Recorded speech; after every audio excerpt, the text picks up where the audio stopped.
50 নম্বর সূরা মায়দার 50 নম্বর আয়াতের ব্যাখ্যা ইবনে কাসির কি বলেছেন দেখে নেন। তিনি বলেছেন যে ফি কালিলিহি ওয়া কাসিরিহি, এই চেঙ্গিস খান এটা উল্লেখ করে তিনি বলেছেন যে চেঙ্গিস খান যে নীতি প্রবর্তন করেছে, যে নীতি অনুসারে তার সন্তানরা রাষ্ট্র পরিচালনা করে, সেটা সর্বপ্রথম পরিবর্তন ছিল রাষ্ট্র ব্যবস্থা। এর আগে কেউ কোনদিন রাষ্ট্র ব্যবস্থা পরিবর্তন করতো না।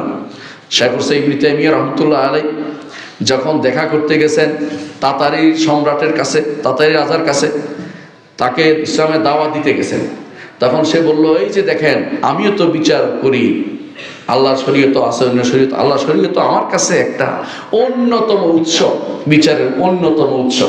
অর্থাৎ তা সে বোঝাতে চাইল যে আমিও এটাও কিছু কিছু রাখছি, ওইটাও কিছু অন্যগুলিও আছে আমার কাছে।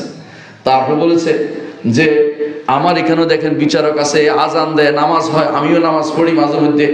বুঝাইতে চাইলেন যে তিনিও সবই মানেন, কোনো সমস্যা নেই। শেখ হুসাইন ইবনে তাইমিয়া বলেন এটাই তো কুফর, এটাই তো বড় কুফর, কিছু মানি এটা চলতে পারে না।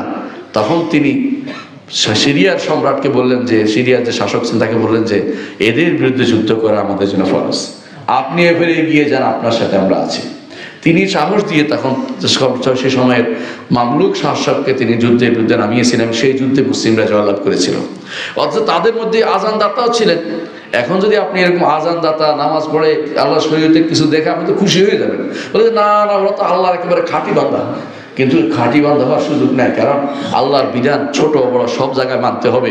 কোথাও যদি বলে আমি মানি না, কোথাও মানি, এর অর্থ হচ্ছে আল্লাহর বিধান মেনে চলে নাই, তখন মুসলিম শাসকের দায়িত্ব হবে এই যুদ্ধ করা। আবার ব্যক্তিগত যুদ্ধ করতে আমরা বলি নেই।